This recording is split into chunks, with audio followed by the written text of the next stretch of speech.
mabigat nga. Baka lupa lang yan. Hilain na natin. Yan na. Teka, sumabit. Ang gawin na po. Ito po. Yan! Woo! Parang hinuhubaran mo lang Opo. siya ng damit, ano? Opo, mabilis lang, ma'am. Mabilis lang pala to. Puputok-putok eh! Opo, pumaputok. Ay, Diyos ko! Pwede na ba yan balik ka rin? Pwede na po para hindi...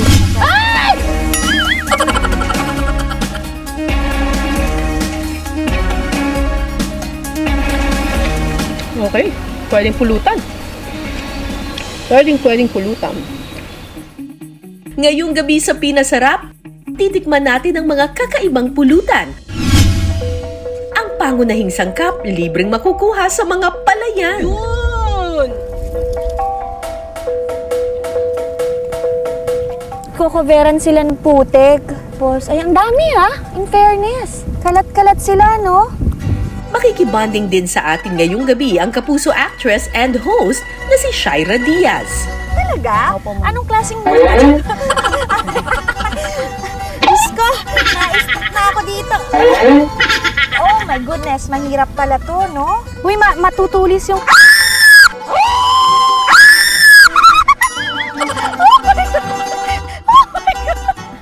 Ito, Ayoko talaga ng mga bumibiglas. Ihanda na ang inyong mesa. Diyos ko! Tinanggalan na ng buto at ng kinikat lahat.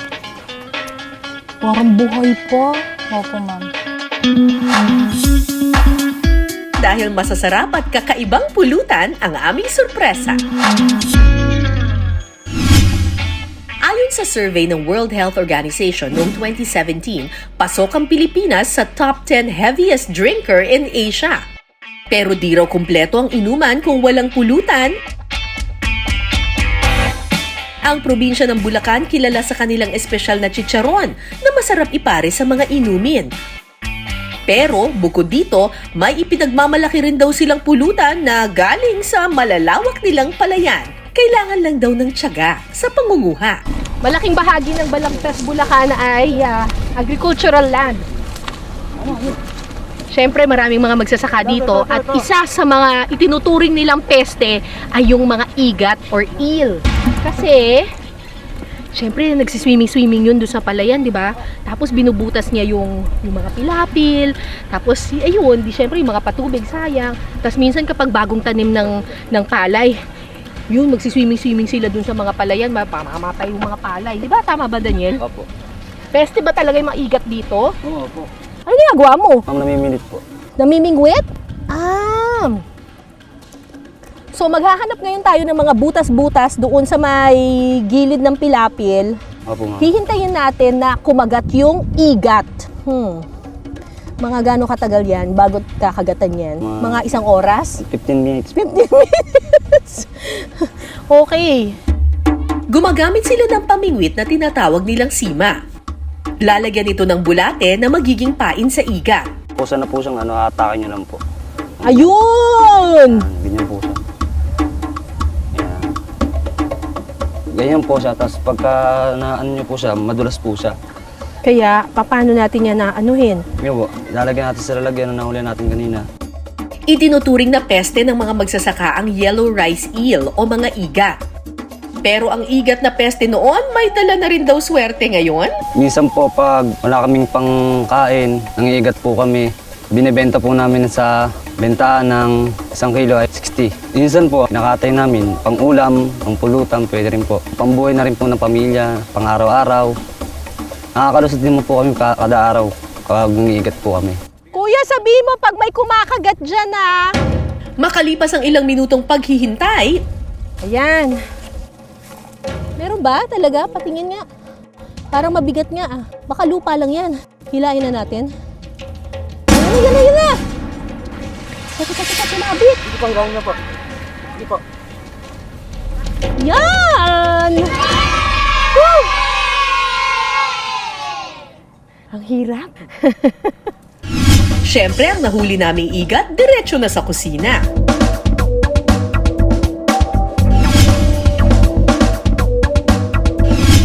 Sa paggawa paggawa ng sisig na igat, una muna itong idedebon o tatanggalan ng tinik.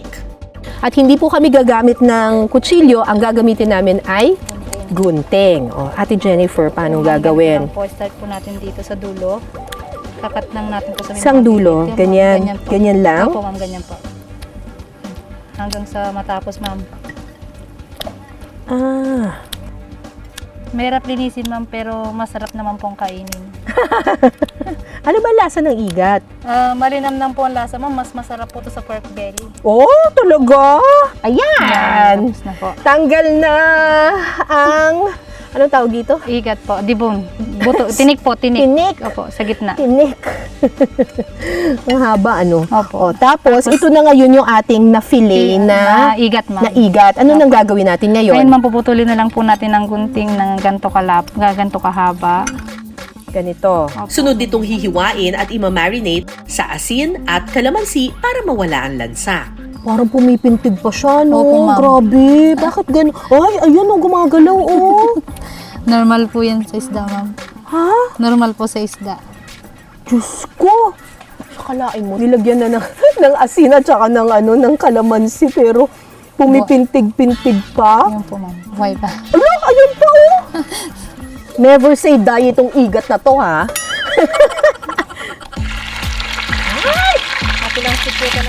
Kapag mainit ang mantika, pwede nang iprito ang na-fillet na igat.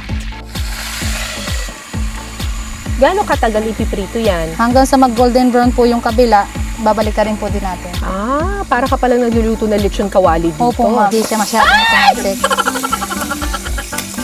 Ay, Diyos ko, Lord. Ay, Diyos ko, Lord! Ayan po pag maluto na. Okay. Pagkatapos iprito, hihiwain ito sa mas maliliit na suka. Masarap po. Parang chicharon, ano? Opo, ma'am. Kaya po yung iba namin dito na nagiinuman, pinapalitan, mintras baboy yung lulutuin nila, Igat. na lang po nanguhuli sa bukid. Parang chicharon, Opo. yung peg. At saka ihahalo ang toyo, sibuyas na puti, pulang sibuyas, kalamansi, asin at mayonnaise. Huling ilalagay ang sili, Perfect pang pulutan. Sisig na igat. pagkatapos ihalo, ready na ang ating sisig na igat.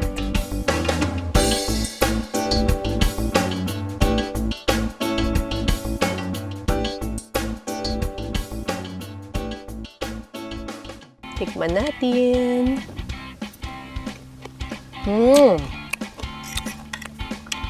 Maanghang, ah. Actually, masarap siya, ah. Alam ko pulutan to, pero perfect to sa kanin. Meron pang crunch, yung mismong igat, tsaka hindi siya malansa at all. Saktong-sakto lang yung timpla. Nai-imagine ko siyang pangpulutan, pero actually, pwede rin siyang ulam. Ihalo sa kanin.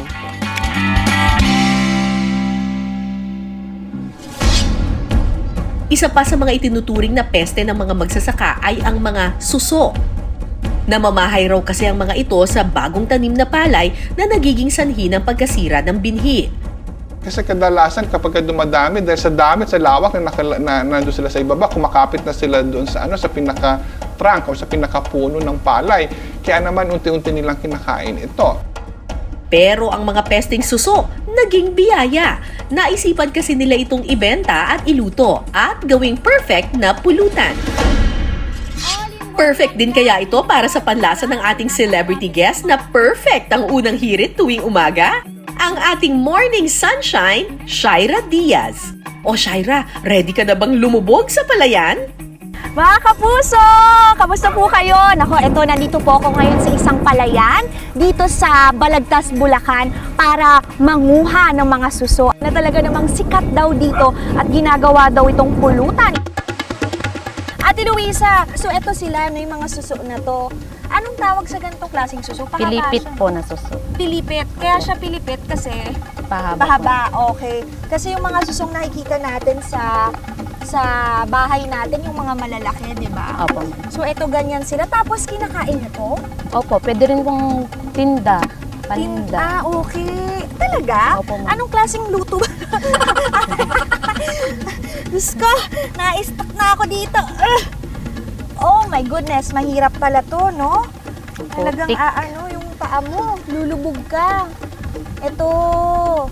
So marami dito. Ayan, mga buhay pa, oh. Opo, ma'am. Buhay talaga siya. Matagal na po. Parang tradisyon nyo na yun Opo. dito sa lugar ninyo. Opo, sa bukid. Ang susong pilipit o Hagora asperata ay isang freshwater snail na may kulay itim at pahabang shell. Karaniwan itong makikita sa mga ilog, creek at irigasyon gaya ng makikita sa Bulacan. Ito, parang may nakita ako. Parang kumpol to ng pilipit. So, kailangan, pag nakita siya, medyo ginaganyan niya ni ate. Ito, madami pa, oh. So, parang ang technique din, kakapain mo lang, no? Opo, ma'am. Pero dapat matulis yung mata mo, no? Kasi, minsan nat-coveran sila ng putik. So, ay, ang dami, ha? In fairness. Kalat-kalat sila, no? Ayan, ito, kung nakita ko. Ito. Masakit din siya sa likod, no? Aba, parang nagtatanim ka rin. Ito. Pero parang nakakatakot din kasi dahil hindi mo siya nakikita, dahil maitim yung tubig, baka mamaya kung anong madampot mo dito. Pero ayan, palakasan na lang din ang loob. Kaya naman lolong dito. Ayan, tingnan nyo, ang dami namin nakuhang pilipit. May ilang kuhol. Yan, tinulungan ako ni Ate Luisa. Tikman natin tong pilipit. Susong pilipit.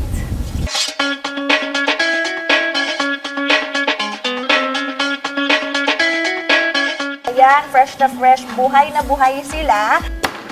Una munang lilinisan ng suso at tatanggalin ang patulis na parte nito. Galing mo naman! Yun! Lahat nalaglag na sa... At ito na nga mga kapuso, nalinisan na namin yung mga suso. So ano nang next natin gagawin? Lulutuin na natin. Lulutuin na natin. Okay. Igigisa muna ang luya, bawang at sibuyas.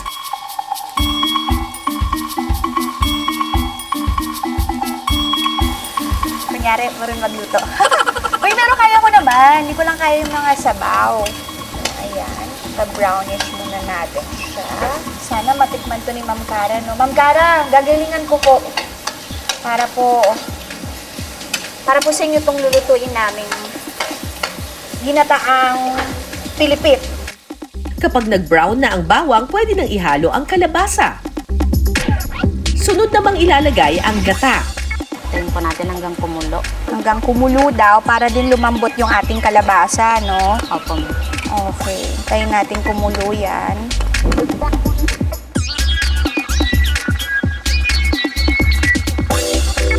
Titimplahan ito ng pamintang buo, pati na rin ng durog na paminta, seasoning at asin.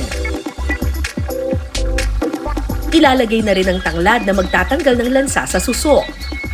Kapag lumambot na ang kalabasa, kukuha ng ilang piraso para durugin.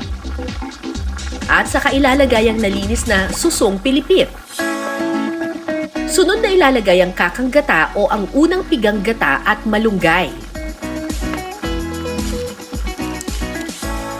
Para saan ba? Bakit kailangan durugin? Para po yung kalabasa pumasok po sa may suso. Para po pag sinipsip, kasama po yung kalabasa. Oo, kumbaga pag sinipsip mo may laman. Opo. Okay, oo nga naman. Huling idadagdag ang nadurog na kalabasa. Hihintayin lang kumulo, maya-maya pa, luto na ang ating ginataang susong pilipit.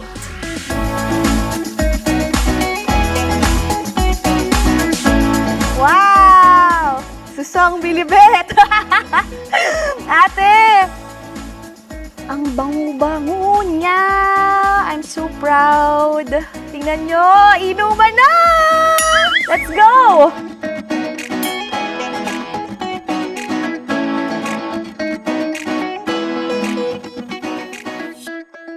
Yan, mainit-init pa. Na natin!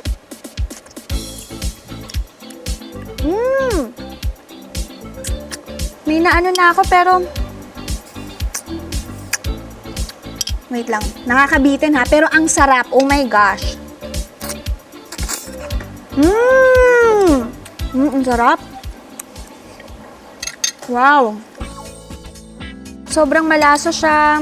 Tama lang yung mga timpla namin. Siguro, parang mas okay din siya kung medyo maanghang. Kung yung mga mahilig lang kayo sa maanghang, go, lagyan nyo ng sili. Pero ito, perfect na to. Ang sarap.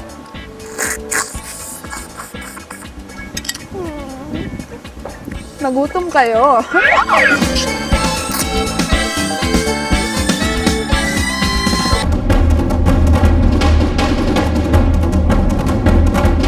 Ayan. Hilain na natin. Ayan na! Teka, sumabit. Hilahin na po. Yan! Woo! Ang hirap. Ang igat na dating pesta sa palayan, biyaya na rin kung ituring ng mga magsasaka. Pwede kasi itong gawing ulam o kaya naman pulutan. Bukod sa igat sisig, may isa pa silang ipinagmamalaking pambatong pulutan na gawa sa igat. Una munang hihiwain ang igat. Unang igigisa ang bawang, luyang dilaw, luyang Tagalog at sibuyas. At saka ihahalo ang nahiwang igat. Toyo. Titimplahan ito ng toyo, bay leaves, paminta at seasoning.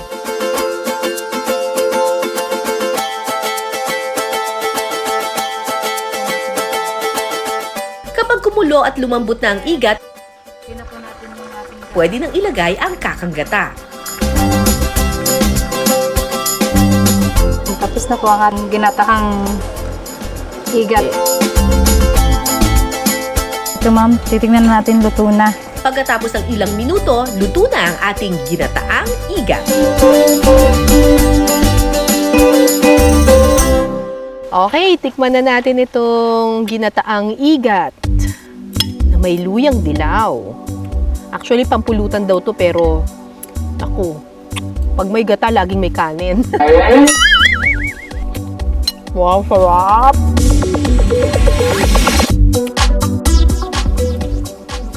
Sarap! Panalo to! Sarap!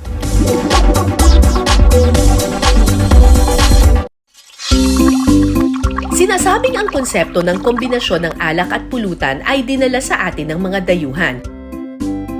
Pero bago pa man daw dumating ang mga Espanyol, may mga pulutan at inumin na rin sa ating bansa. Para sa ating mga Pilipino, ang inuman ay sumisimbolo ng pagdiriwang, pakikisama at pagkakaisa. Enjoy tayo. So karamihan sa mga Pilipino na galing sa trabaho, so naiisip nila na after work, kailangan natin na gumawa ng mga para makakapag-ibsan doon sa ating mga pagod. Kasi may paniniwala tayong mga Pilipino kasi na after ng work natin, kailangan mahimasmasan tayo sa ating maghapon na pagtatrabaho. Kasi yung pag-inom naman, hindi maituturing na isang bisyo, kundi ito'y bahagi ng ating kultura, no? Bahagi ito ng tinatawag natin na cultural domain, no? Mula sa mga palayan ng Bulacan, pumunta naman tayo sa malawak nilang kangkungan. Dahil matubig dito, nakakahuli rin daw dito ng mga isdang kung tawagin ay liwalo. Tawag dito.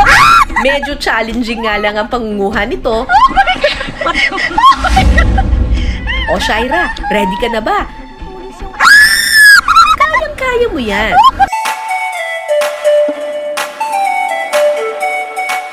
Ate Nessa! Hi, ma'am! Ano na? Kamusta na ang huli? Meron na ba? Titingnan po natin, ma'am, kung mayroon po tayong Ayun. nahuli. Kagabi pa po kasi iniwan namin to. Okay. Alam nyo guys, ngayon ko lang nalalaman at narinig itong mga klaseng isda na to So tingnan na natin, check na natin kung may nahuli ba tayo. Para makahuli ng isdang liwalo, gumagamit ng bubo o net na hugis kwadrado. Magdamag itong iiwanan sa kangkungan, dito raw natatrap ang mga isda. Ayan! Meron isa! Ayun! Ang galing naman! Ayan! Ako, sorry na. Sus na! Nagpipiglas. Huli ako ng maliit. Ayun. Hindi naman nangagat to. Hindi naman po. Oh my gosh, paano ba hawakan to? Ay, parang makaliskis. Ay! Ikaw, ayoko na ganun. Ako na lang, ma'am. Ang isdang liwalo o climbing perch ay madalas na nakikita at nahuhuli sa mga lawa at iba pang mga matutubig na lugar tulad ng kangkungan. May pagkakahawig ang mga isdang ito sa tilapia. Sa pagpapatuloy ng ating pulutan food trip, may humahabol pang pulutan na sa palayan lang din daw makuhuli. Ito ang mga palakang bukid. Dahil maraming lugar dito sa Balagtas, Bulacan, ang sakahan, syempre bukod sa igat, meron din silang nakukuhang mga palaka. Sa Opo, palayan ma'am. din to nakukuha, no? Opo, ma'am. So, ito yung nahuling palaka nila, Ate Jennifer. Opo. Ang iluluto natin ay Pinirito, ma'am. piniritong palaka. Ganito lang po, ma'am. Simple lang pong pagtanggal. Una munang lilinisan ng palaka at tatanggalan ng balat. Tinanggal lang natin yung ulo, Dito lang po. tapos Pag ganito lang. Yan, ma'am. parang- Hihilahin lang po. Para dress up ng buo. parang hinuhubaran mo lang Opo. siya ng ng damit, ano? Opo, mabilis lang. Kailangan ding tanggalan ng laman loob ang palaka. Okay, so ito na yung pwede nating prituhin na palaka. Palaka, ma'am. Mm-mm. Guguntingin na lang po natin. Pero pwede rin naman pong kutsilyohin, ma'am. Mm-mm. Sunod na hihiwain sa mas maliliit na piraso ang palaka. Lagyan po natin ng konting asin yung palaka natin, ma'am. Para lumasa. Lagyan din natin ng paminta. Parang nagluluto lang po kayo ng fried chicken. Opo. Kasi ang texture at lasa ng frog meat ay parang chicken. Opo. Parang manok. Pagkatapos, lalagyan ng palaka ng breading gamit ang itlog at cornstarch.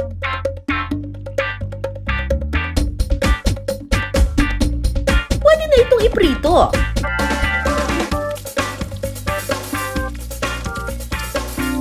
Maggagawa na tayo ngayon Mama. ng Sausawan.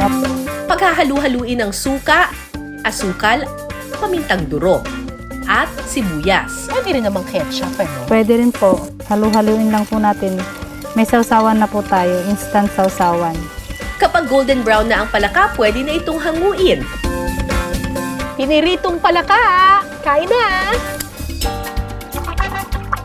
At ready na for pulutan ang ating piniritong palaka. Okay, tikman na natin itong piniritong palaka.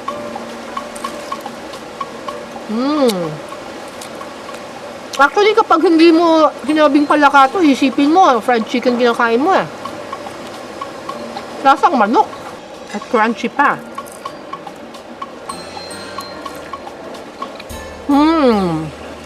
Parang manok talaga. Mas maliit lang yung puto. Pwedeng pulutan.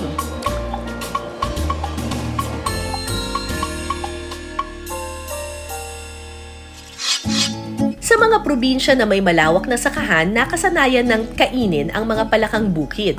Pero paalala mga kapuso, hindi lahat ng palaka pwedeng kainin. Gaya ng nakalalasong palakang bato o karag kung tawagin. Kumpara sa palakang bato, ang palakang bukid ay may makinis na balat, habang magaspang naman ang sa palakang bato.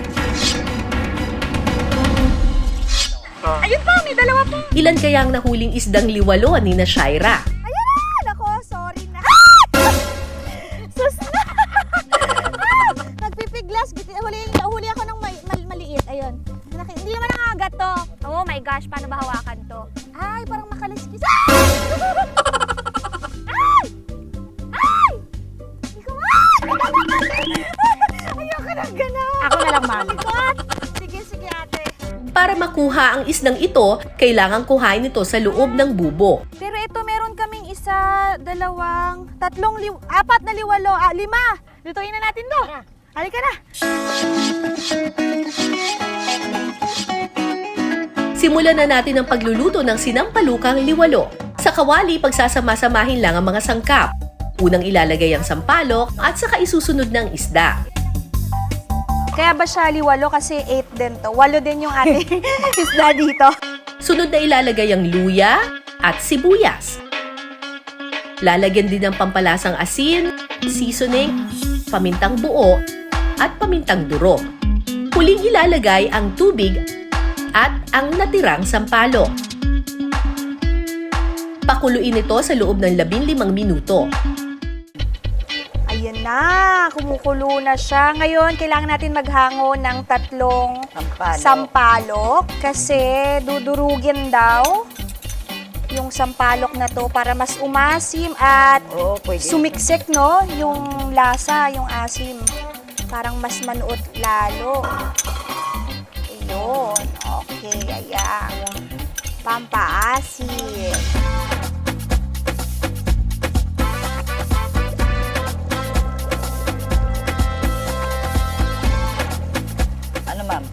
Asim! Wow! Pagkatapos kumulo, ready na ang ating sinampalukang liwalo. Ang daming sampalok. Wow!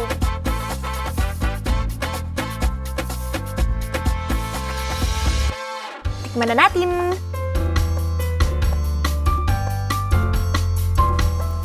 Oh! Malasa nga siya. Para sa tilapia na masarap. Malinamnam.